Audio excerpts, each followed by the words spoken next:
lieben Damen und Herren, welcome, ladies and gentlemen, welcome everybody. Mein Name ist Thomas Wohlfahrt, ich leite die Literaturwerkstatt Berlin, in Berlin, und wir haben ein Projekt zusammen gemacht mit Dichtern aus Neuseeland und Deutschland. Das ist ein Arbeitsprojekt, was wir Ihnen vorstellen. Wir haben das natürlich nicht zusammen gemacht, im Wesentlichen haben die Dichter gearbeitet und wir als Organisatoren waren nicht alleine, sondern wir hatten als einladende und gute Partner das Goethe-Institut in Auckland und auch die Publisher Association von Neuseeland. Das Projekt ist ein Versschmuggel, Schmuggeln der Verse in die anderen Sprachen, das ist eine, erzähle ich gleich was dazu. Und das Ganze fand statt im Zusammenhang mit dem Transit der Venus durch die Sonne. Das ist ein Ereignis, ein Naturereignis, was alle 100 irgendwas Jahre stattfindet. Der nächste Venus-Transfer wird 2117 sein. Und dieser Venus-Transfer ist wichtig für die Identität der Maori, also der Ureinwohner oder Natives, besser zu sagen, in Neuseeland. Was ist aber passiert? Und das hat man sich so vorzustellen, die Venus geht natürlich nicht durch die Sonne, sondern sie durchquert die Sonne, indem sie sich davor stellt. Und das dauert etwa 6 Stunden. Das ist die eine Sache. Die andere Geschichte ist, und ist sehr romantisch, klingt aber auch zunächst mal absurd, aus Deutschland werden 3 Dichterinnen und Dichter eingeladen, nach Neuseeland zu reisen, um mit ihren neuseeländischen dichtenden Kolleginnen und Kollegen nun nicht in den Mond, sondern in dem Fall mit Gläsern, die vor Sonnenstrahlen schützen, die Sonne zu schauen und diesen Venus-Transfer zu beobachten. Das klingt zunächst mal doch hochinteressant, romantisch und auch ein bisschen merkwürdig. Das hat aber natürlich Gründe. An einem solchen Tag, als der Venus-Transit stattfand, und zwar im Jahr 1769, erreichte Captain Cook das erste Mal Neuseeland, und das war der erste Kontakt mit der europäischen Kultur und der polynesischen. Seit dieser Zeit ist natürlich sehr viel geschehen, kolonial, postkolonial, interaktiv und sich beobachtend, sich beängstigt beobachtend und viele Dinge mehr, bis es zu dem Land kommt, was heute Neuseeland ist und Großbritannien da ist, wo es jetzt heute auch ist. Die Deutschen immer mittendrin. Und da ist also unglaublich viel Geschichtliches passiert. Kurz, also deutsche Dichter, neuseeländische Kollegen haben zusammen in die Sonne geschaut, haben sich den Venus-Transfer angeschaut, haben dann darüber gedichtet. Das war die Bitte vom Goethe-Institut und von uns in Berlin. Das war im Juni, am 6. Juni war genau der Venus-Transfer. Dann kamen die neuseeländischen Dichter mit ihren Gedichten zu den deutschen Dichtern nach Berlin, die ihre Gedichte auf dieses Ereignis hin geschrieben haben. Sie kamen in der Literaturwerkstatt Berlin zusammen und haben sich dann gegenseitig übersetzt. Das kann man machen, auch wenn man die Sprache des anderen nicht wirklich versteht. Die Methode, die wir dafür entwickelt haben, heißt Verschmuggel. Da gibt es erstmal Wort-für-Wort-Übersetzung, also Interlinearübersetzungen. Das ist das Material. Und zwischen jedem sich übersetzenden Dichterpaar ist dann immer noch mal ein Dolmetscher, der dafür sorgt, dass die Geschichten, die hinter den Wörtern liegen, erzählt werden. Und somit ist es eine sehr intime, geradezu private Veranstaltung.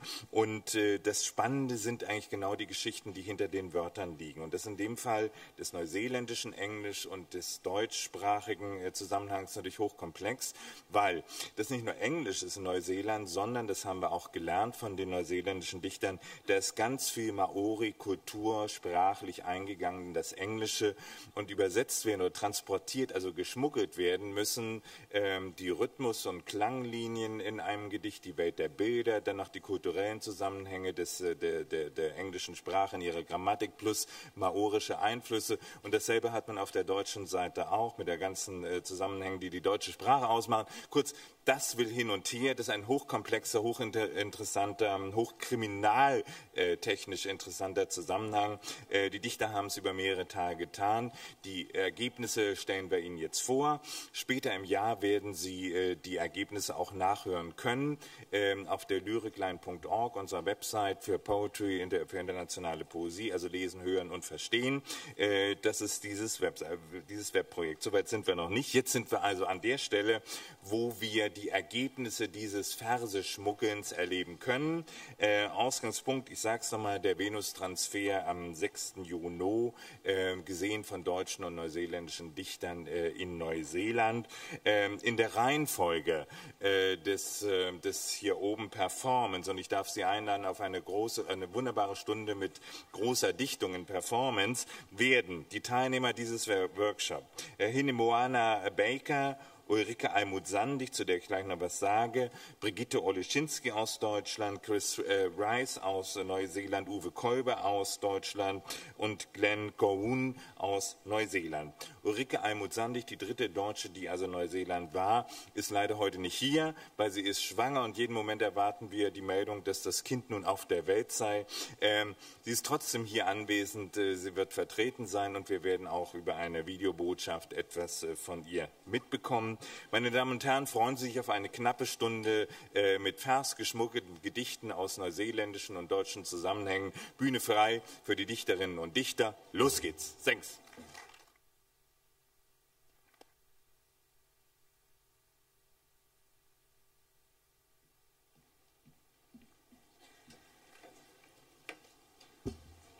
I feel like a hobbit.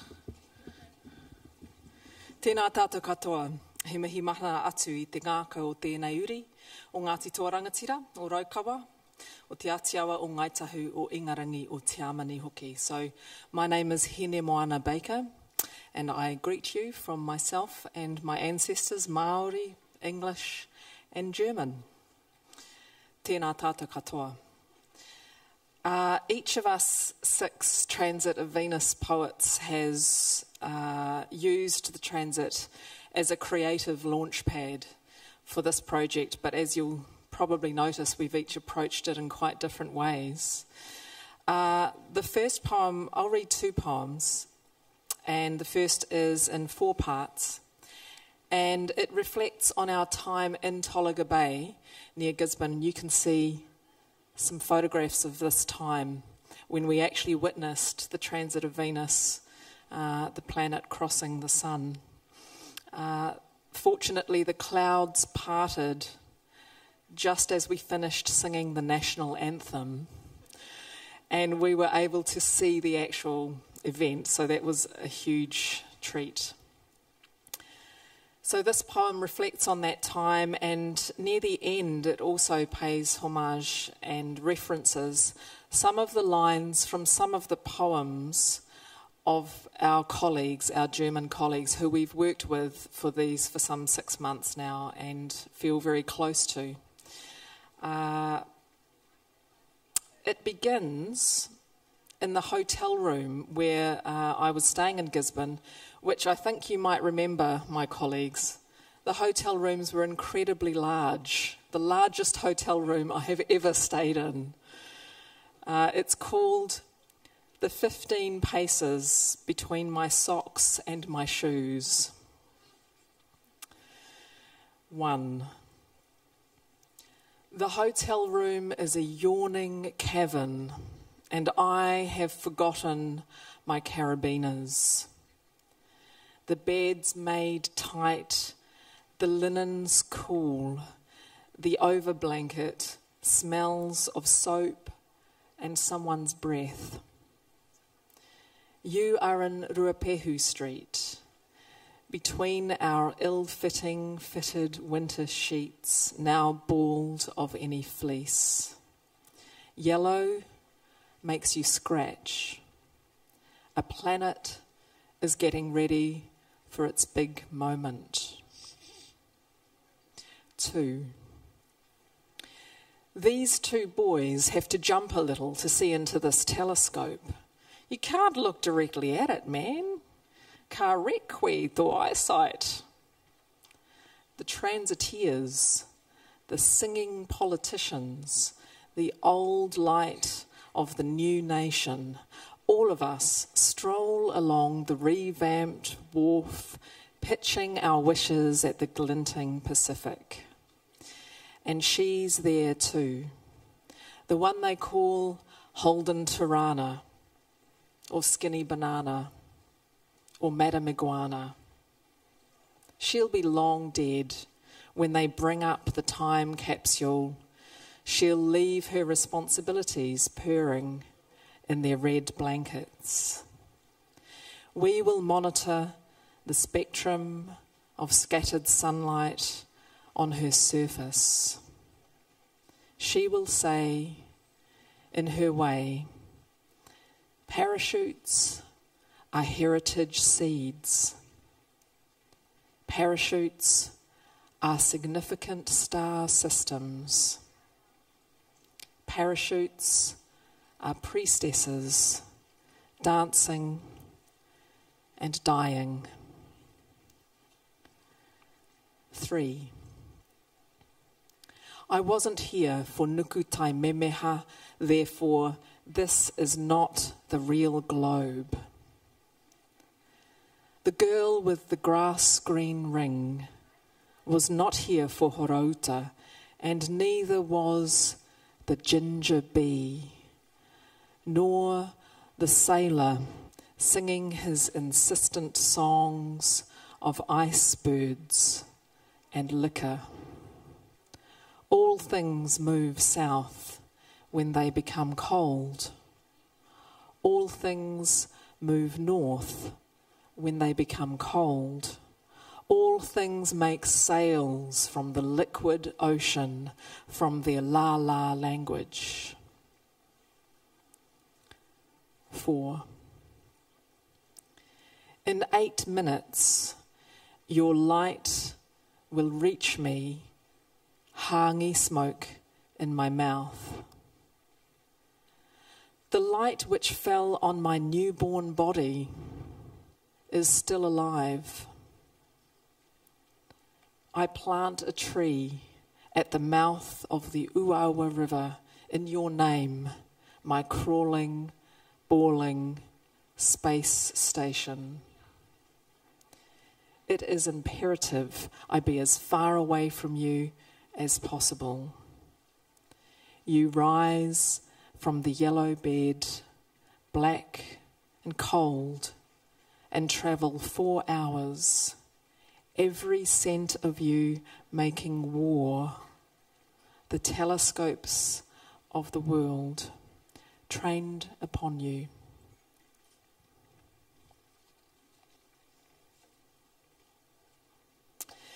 My second and final poem.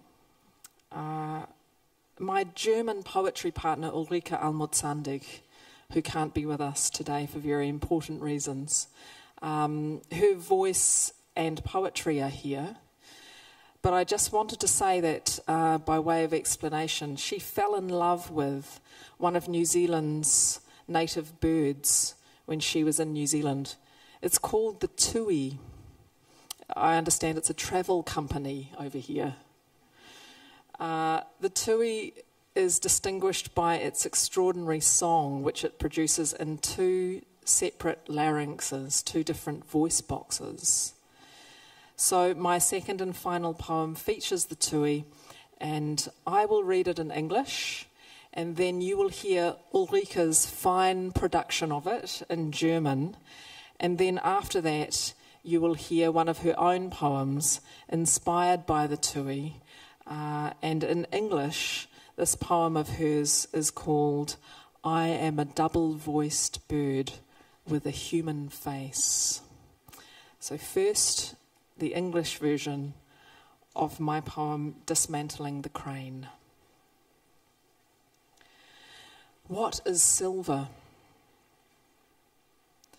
Into this finger space the kotuku appears, flying once only and far to Holland, the vacated apartment of your quiet friends. Beaded slippers for sale behind the silhouette of the Moroccan woman whose feet have been hurting her all day. What is lost here, where there was not even eye contact, not even eyes? Here, A woman floated half miserable above land, clutching a posy. Now there are growing flowers, red, with fat, sappy green stalks and spongy leaves, and beside them, the neighbourly buttercups. Silver has become hammer and aluminium.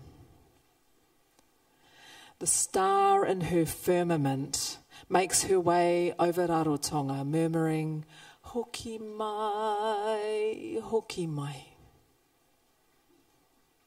Meanwhile, how can this tui be so violently black? White petals could be made of icing sugar. He flutters his wattle with his 2 voice boxes. I sit here wearing my bottle top, my lips. The dome above me, dewy with condensation. Outside, men in orange vests prepare to dismantle the crane. Its 4 ropes of chain rise like snakes from the bed of a dusty truck, link after link, on and on, until the morning is over. Dankeschön.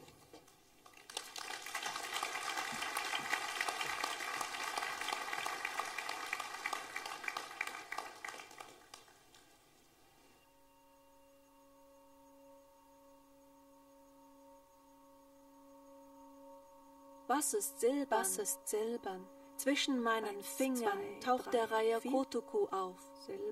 Er fliegt ein einziges Mal nur und weit. Nach Holland, zur geräumten Wohnstadt deiner stillen Freunde. Mit perlenbesetzte Pantoffeln, zum Kaufpfeil geboten hinter dem Umriss der marokkanischen Frau, deren Füße schon den ganzen Tag wehtun. Was ging hier für Schutt, wo es nicht einmal Augenkontakt gab, nicht einmal Eyes. Hier trieb eine Frau lächerlich, jämmerlich über das Land, in der Faust ein Sträußlein mit Blumen. Nun wachsen hier rote Blüten, die mit den fetten, grün saftigen Stängeln, den lappigen Blättern daran. Und nebenan, in guter Nachbarschaft, die Butterblumen. Silbern sind heute Hammer und Aluminium. Der Stern in seinem Firmament zieht über Rarotonga hinweg, Armstrongs Island, und murmelt Hoki mai. Wobei, wie kann der Honigfresser Tui hier nur so schrecklich schwarz sein? Sein weißes Federsträußlein könnte auch aus Puderzucker sein. Er plustert die Gurgel mit seinen 2 Kehlköpfen auf. Ich aber sitze mit meinem Kronkorken drauf, meinen Lippen, und über mir ein Gewölbe, tauffeucht beschlagen. Draußen rüsten sich Männer in orangen Westen, den Kran zu zerlegen. Seine 4 Ketten heben sich wie Schlangen vom Boden eines staubigen Trucks. Link und Link, weiter und weiter. Und dann ist der Morgen vorbei.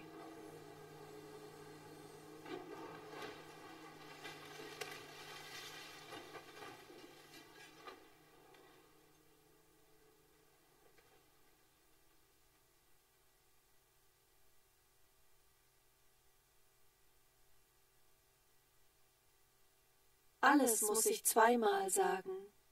Alles muss ich zweimal tun. Alles muss ich wiederholen. Alle Fehler und jeden Verrat. Immer zweimal. Test, Test. Ich bin ein zweistimmig singender Vogel mit Menschengesicht und schwer als schräges Tier zu erkennen, wenn ich im Farnbaum sitze und zweistimmig klirre, zweistimmig klicker und mit dem Schnabel knirsche und knarr. Ich bin eine Reisegesellschaft und lock dich gen Süden, als läge das Glück tatsächlich unterm Äquator begraben.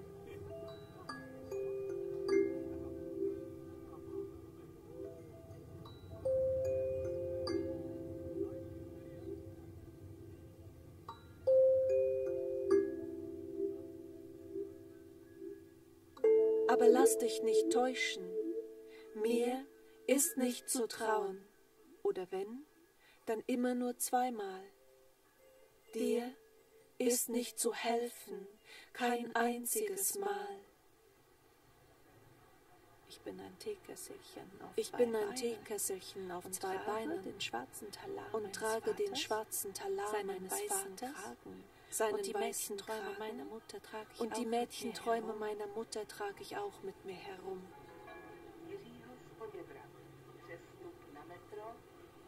Wenn ich dich verlasse, dann immer zweimal.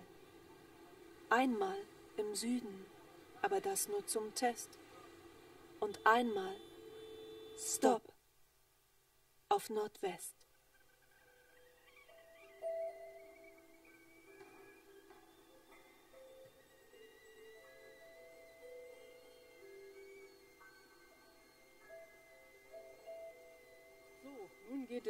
Nun geht es einstimmig weiter. Ich bin Brigitte Oleschinski. Auch ich habe diese Tage in Neuseeland unendlich genossen. Es war eine große Freude, mit unseren neuseeländischen Kollegen zu arbeiten.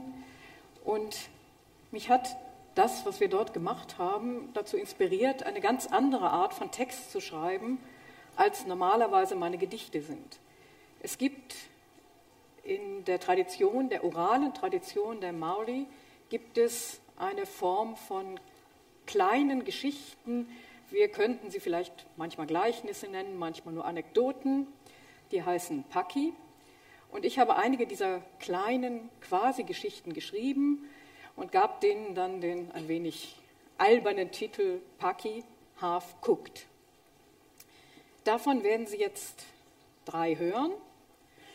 Und danach verschwinde ich von der Bühne, mache die Bühne frei für Chris Price, mit der ich zusammengearbeitet habe, und tauche dann aber noch einmal auf, um mit Chris Price zusammen einen Text zu machen.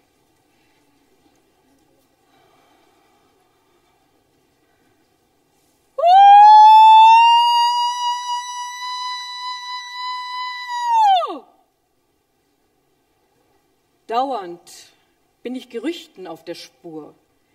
Oder mein Gedächtnis hält für Gerüchte, was ich doch schon erlebt habe, anwesend oder wenigstens nachgeschlagen. Dauernd aber verschwindet das Erlebte, das Gewusste, als wäre es mir entgangen.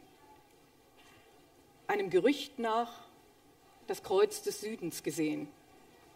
In welcher sternklaren Nacht denn?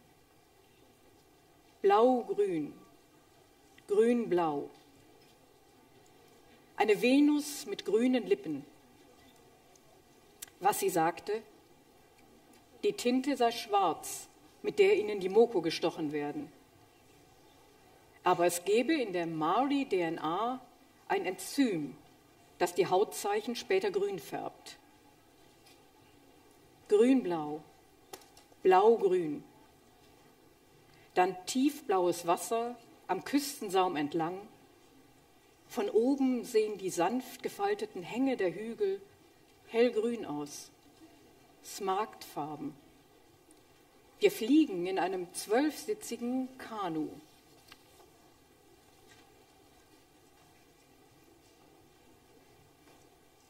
Auch die Kleider fliegen. Sie bellen ein bisschen von innen und wehen, flattern, segeln. Lange seien die beiden Inseln ohne Säugetiere geblieben. Nur ein paar Fledermäuse verschlug es in diese einsame Gegend. Alles hatte Federn oder Schuppen oder Panzer, Schalen, Gehäuse. Dann legten die Kanus an, Hunde und Ratten gingen mit an Land. Tierseelen, Baumseelen. Fremde Götterfamilien richteten sich ein. Mit ihnen vermehrten sich Abkömmlinge, Namen und Gesänge, Dingseelen. Den einheimischen Vögeln bekamen die Menschen nicht. Oft bekamen auch die Menschen den Menschen nicht. Aber nun hinaus ins Weiße des Weltraums, sagt mein Alien. Zur Ablenkung, denn eben stieß ich mit den Zehen an eine Handvoll toter Federn, ein wie schlafender Sperling, über den eine Straße Ameisen zieht. Schon stolpern wir in der Tolaga-Bucht übereinander, Silben und Setzlinge, blind hinter schwarzen Brillen. Auch die Brillen bellen innen.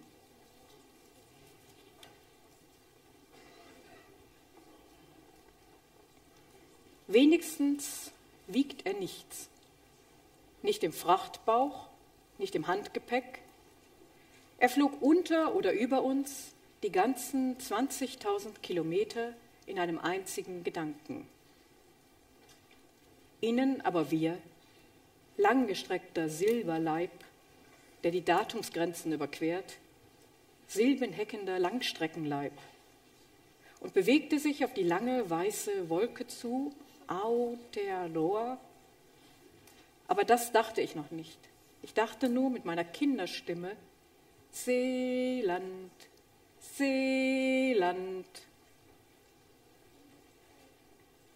Die Plejaden nicht gesehen, wide asleep, mit denen hier das Jahr beginnt. Dafür im Aufzug das Geräusch der Venuswinde. Damit fuhr ich hinauf in die Eingangsschleuse, eine durchsichtige Sphäre aus Galaxienhaut. Wie lange sie daran gerechnet haben. Allein der Kulturenverbrauch und immer neue Ursuppenwürfel. Die Venuswinde tragen mich weiter als jedes andere Gerücht. Am Rand ein Präriegras, das seinen Namen zwitschert, hinter dem zergangenen Termitenhügel. Die blaugrüne Küstenlinie, kaum einen Lichtsekundenbruchteil alt. Und in Parsec noch ein bisschen jünger. Ich danke Ihnen.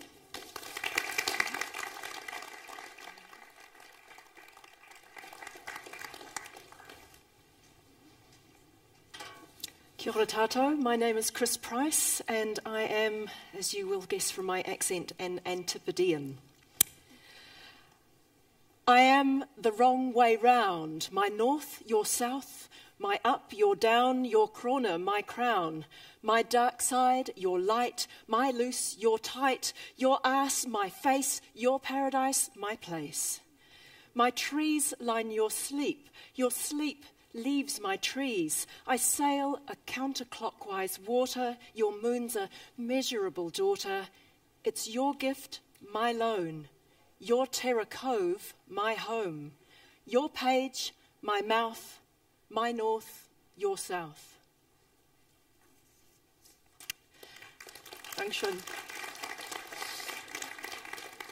So that first poem was about how different things can look from the standpoint of different hemispheres and different cultures. And when Captain Cook and his crew of scientists and sailors arrived in the Pacific, their first contacts with the people they encountered were often uncertain and confusing for both sides because they had little or no common language and often quite different understandings of the way the world worked. So when it came to observing the transit of Venus, scientific confusion was added to cross-cultural confusion when a phenomenon called the black drop, sounds very ominous, made it hard to determine the moment of first contact when Venus began to pass in front of the sun, and this was an important measurement tool for the scientists. So this poem explores both the scientific and cultural confusions around first contact. It's called Parallax. while you were sleeping, we went looking for the circle of least confusion. We could not look direct for fear of blindness, but took a Gregorian telescope to reverse the view.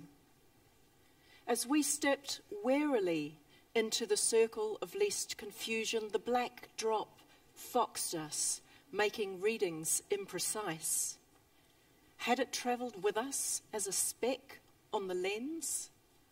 We resolved to try again. Our hands moved forward, saying nails and cloth. Theirs replied with crayfish, water. We touched hands in the circle of least confusion, thinking ourselves brothers.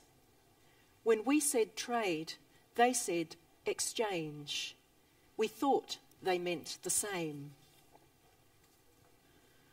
Drawing our location was a way to take it in, to take it home, a way to make it in our language, which was all we had, for a drawstring to close the circle of least confusion.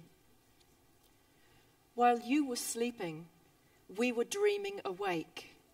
What we thought we knew of the sunlit world travelled astronomical units back to you, squaring the circle of least confusion. There is, of course, another version. While I introduce this next poem, I'm going to invite Brigitte Oleschinski back to the stage. This poem is one of the other versions that I've just mentioned.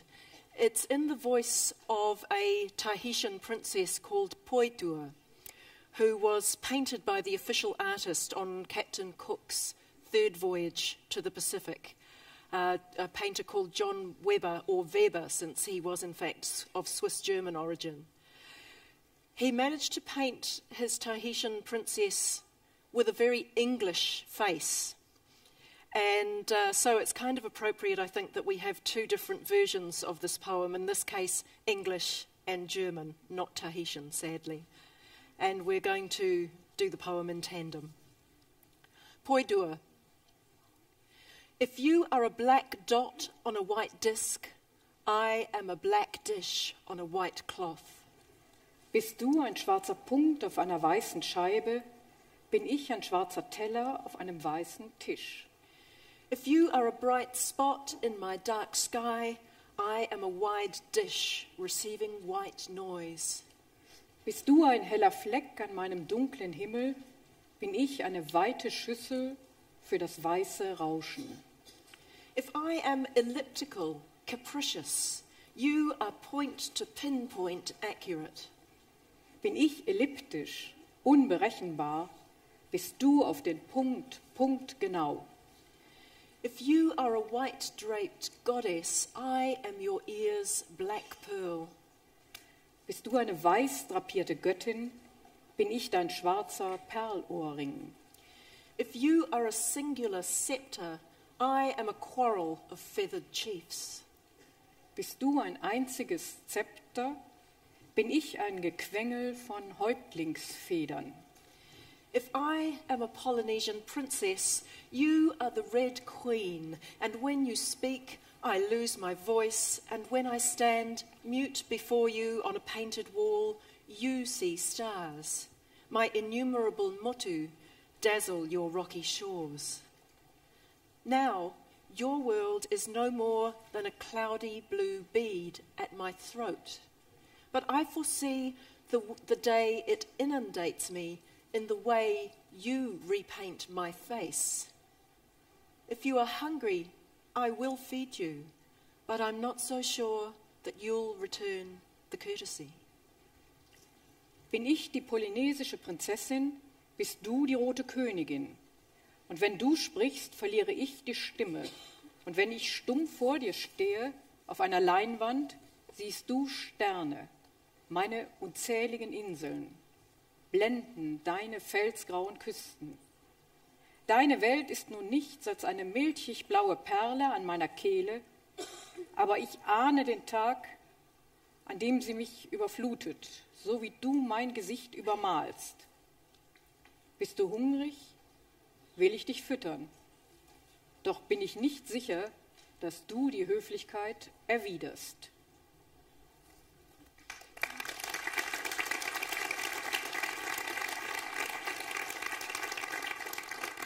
The final poem is a poem about cross-cultural confusion and misunderstanding in contemporary New Zealand. And one small thing it might be useful for you to know before I read it is that the phrase high-rising terminals, which in the poem is used as the name of a music group, a band, actually refers to the New Zealand speech habit of ending sentences on a rising note. It's called the audition. I auditioned for a band called the High Rising Terminals, but I wasn't born in this country.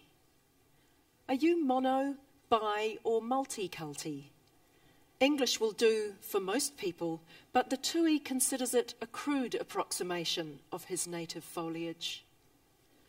I sleep on my right-hand side here. One cheek rests on water, one sea ear listens for round vowels rising from the muscles' razor lips. There is much I could have told you, but I no longer have it by heart. Do you too hear the rain that raineth every day as you lie on your bed of nails? Have you armed the clattering cabbage tree?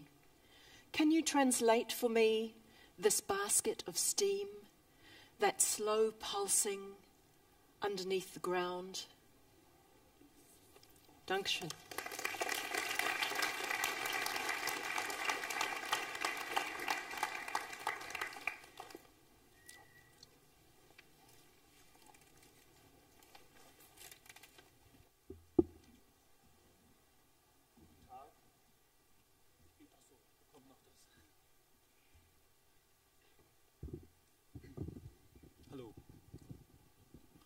Kia ora. Hello, guten Tag. Ich beginne mit einem Jetlag-Gedicht. Kafka in Auckland. Aus auf das fremde Licht, Silber des Morgens, blass über der Innenstadt, ging ich die Straße zum Hafen, fremd wie herein, so heraus, das war sicher, stand Kafka gegenüber, wartete auch auf Grün.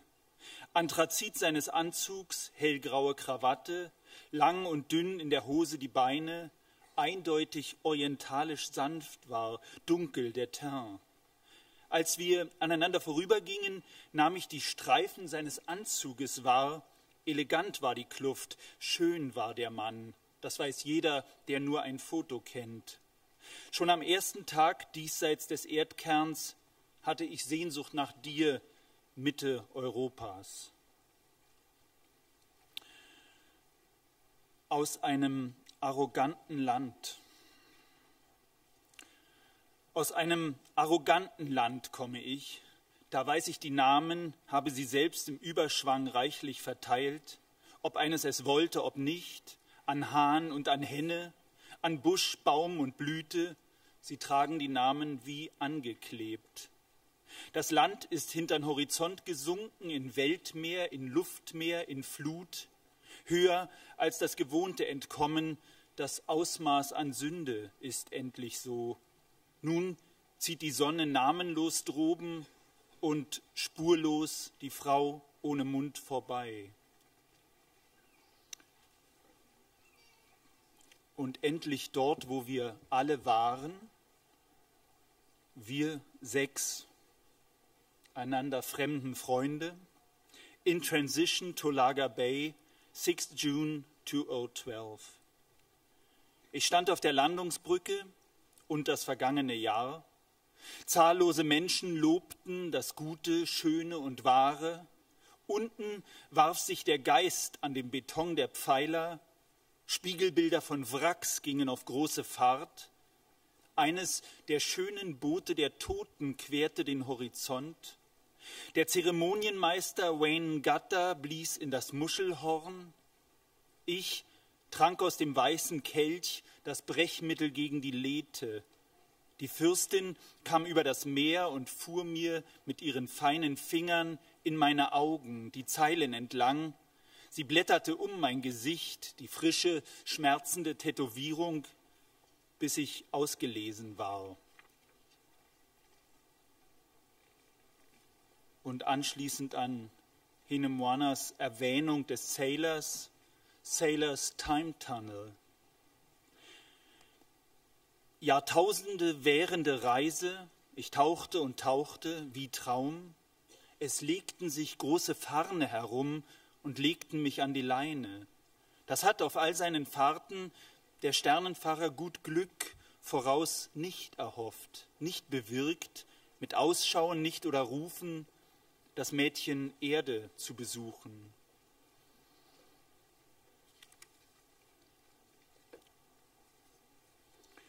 Den Kleiderknüpferinnen vom Te Papa Museum Juni 2012.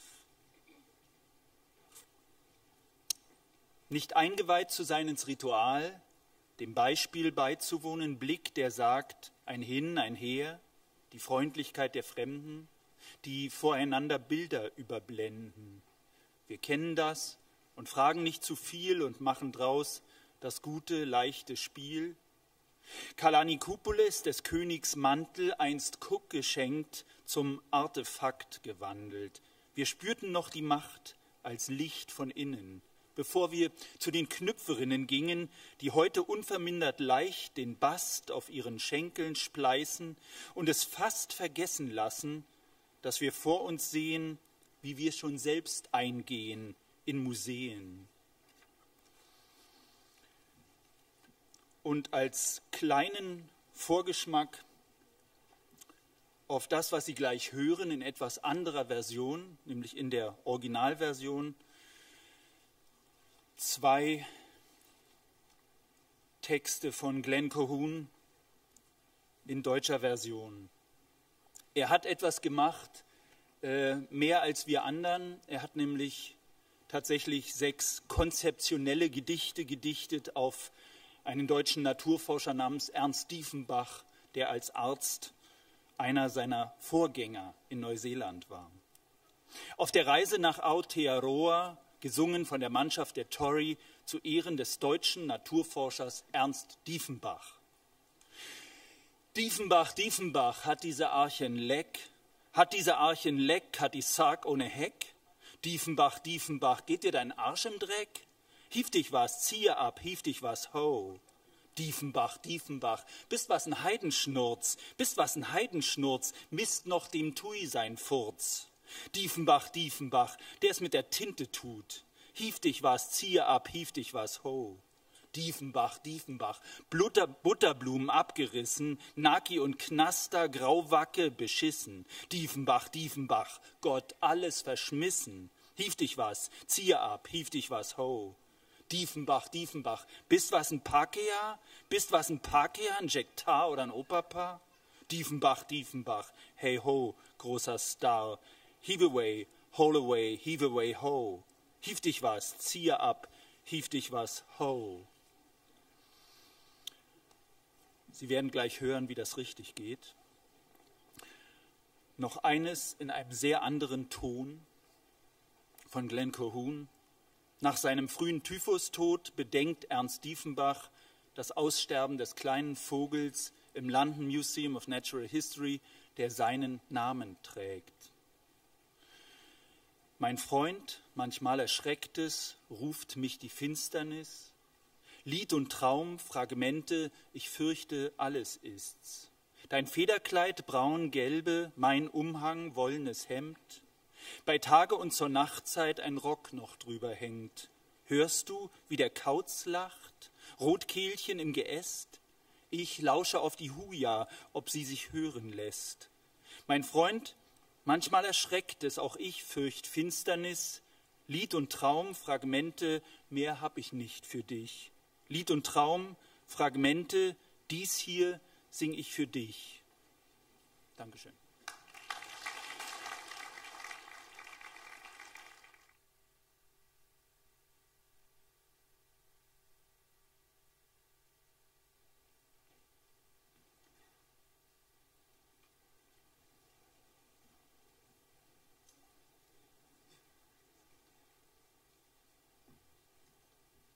Kia ora, everyone.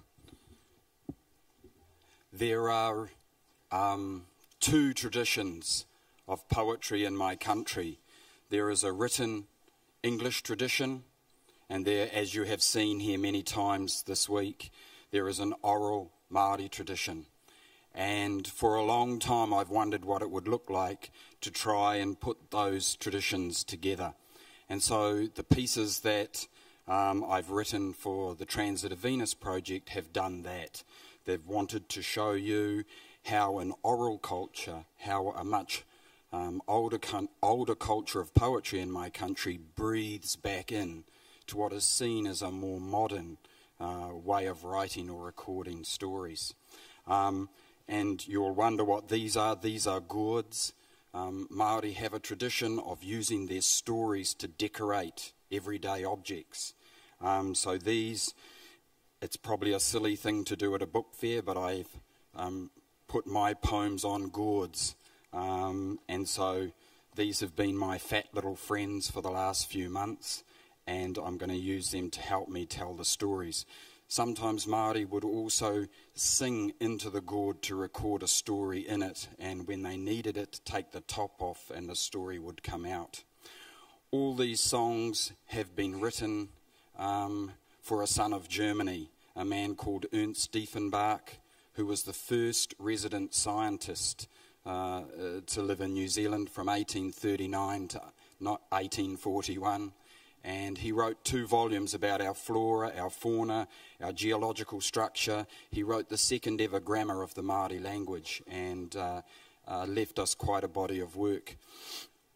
He also came from just up the road in Gießen, and I'm looking to try and leave the gourd somewhere there to remember that a son of Germany is also a son of New Zealand, a son of Aotearoa.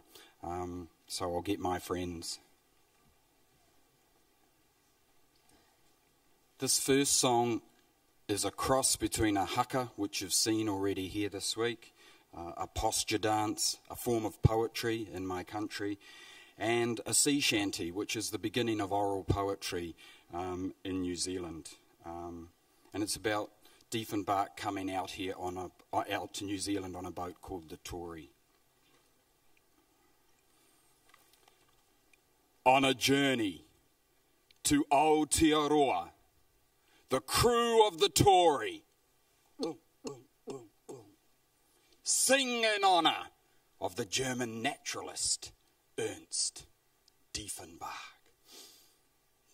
Diefenbach? Diefenbach? What sort of leaky knack? What sort of leaky knack? Cutter? Or cutty sack?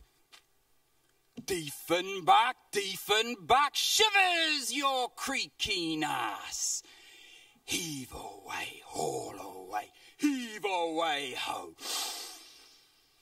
Diefenbach, Diefenbach, what sort of heathen art? What sort of heathen art measures the tui fat? Diefenbach, Diefenbach, here's to the inky lark. Heave away, haul away, heave away, ho.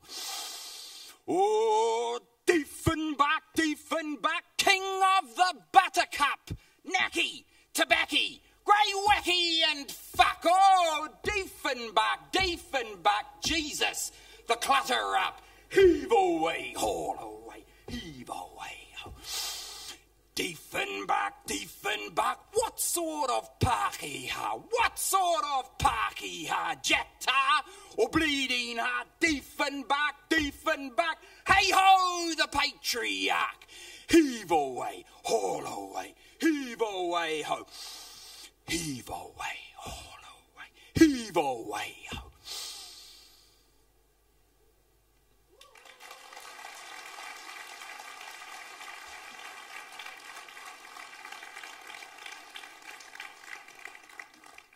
They can be quite noisy, my friends, but this is a sweeter one. Diefenbach died as Professor of Geology at Gießen University. He was 44 years old and succumbed to typhus. And this is a song to a bird he named in New Zealand, which later became extinct.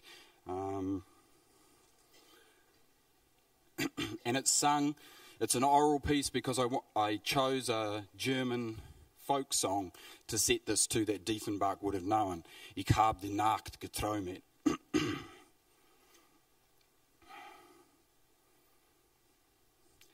Following his early death from typhus, Ernst Diefenbach considers the extinction of a small bird carrying his name in the London Museum of Natural History. My friend, sometimes it frightens. I hear the darkness call. Songs and dreams and fragments. I fear that this is all. Your feathers brown and yellow, my cloak and shirt of wool. The daytime and the night time, across each coat must pull. Oh, can you hear the owl laugh, the robin in her tree? I listen for the huia, perhaps she'll sing for me. My friend, sometimes it frightens. I fear the darkness too. Songs and dreams and fragments are all I have for you. Songs and dreams and fragments, this one I'll sing for you.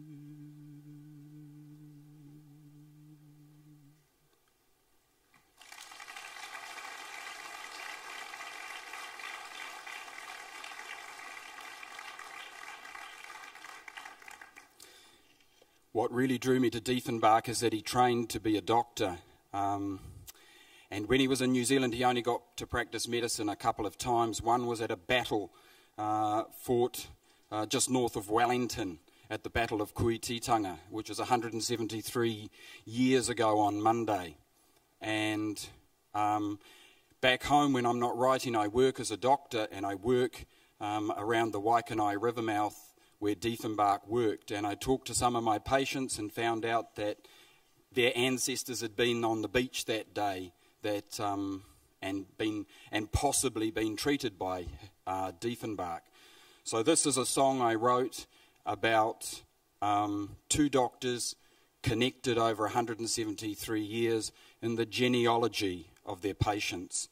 But it's written as a mōtiatia and sung in Māori in an oral piece of poetry in Māori. But I hope it speaks regardless of that.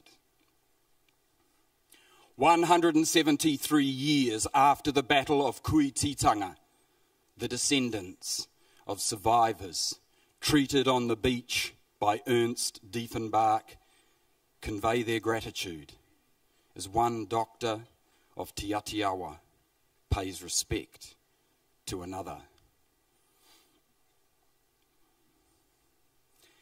Te tohunga e paki, kei te ora tonu rātou ngā whehua, nā ui tākai ki tia ana rātou e au, e hikoi tonu ana, e kani ana, Kei konei ko te kohi ki ana tana kapu I te one he ko ha mau.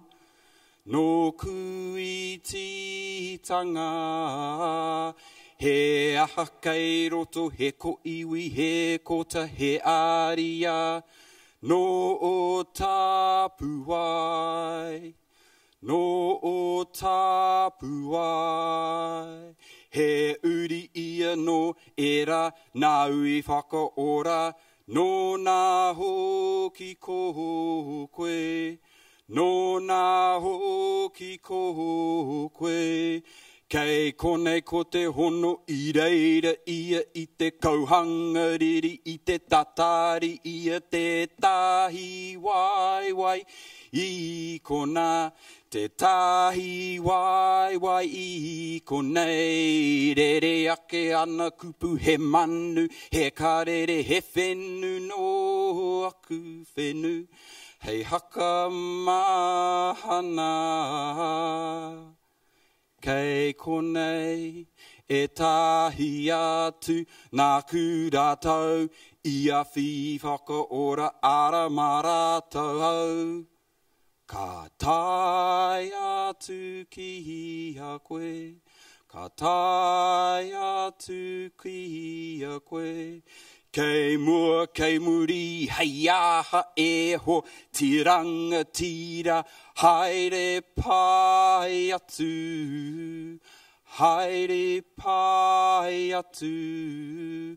Aha ko kei tawhati, nā mātou koe, e hia ngā pito, o te ngākau.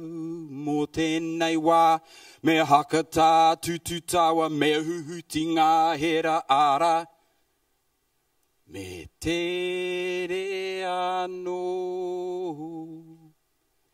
ki waho mō ana, ki waho mō ana.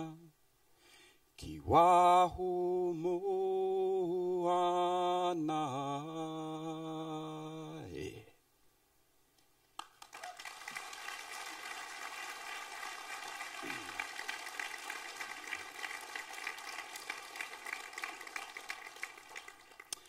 I just want to take the time at the end of our poetry on the Transit of Venus to say thank you to you all.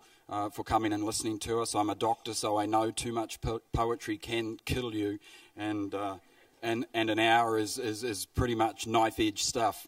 I want to say thank you to Aurelie and Uli and Bettina for looking after the New Zealanders over here, and thank you to my colleagues, the poets. I think one of the sweetest things from this whole program has been the friendships and the conversations that have only just begun.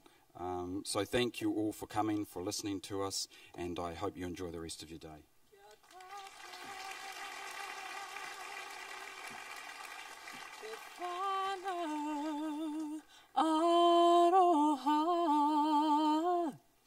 Te hunga tautoko, no wiwi no wawa.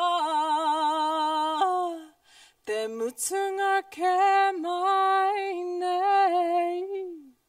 O te mana ki tanga no reira. He mihi no te ngākau. He kupu no te manawa, no tātou anō te mana. Koia kea tātou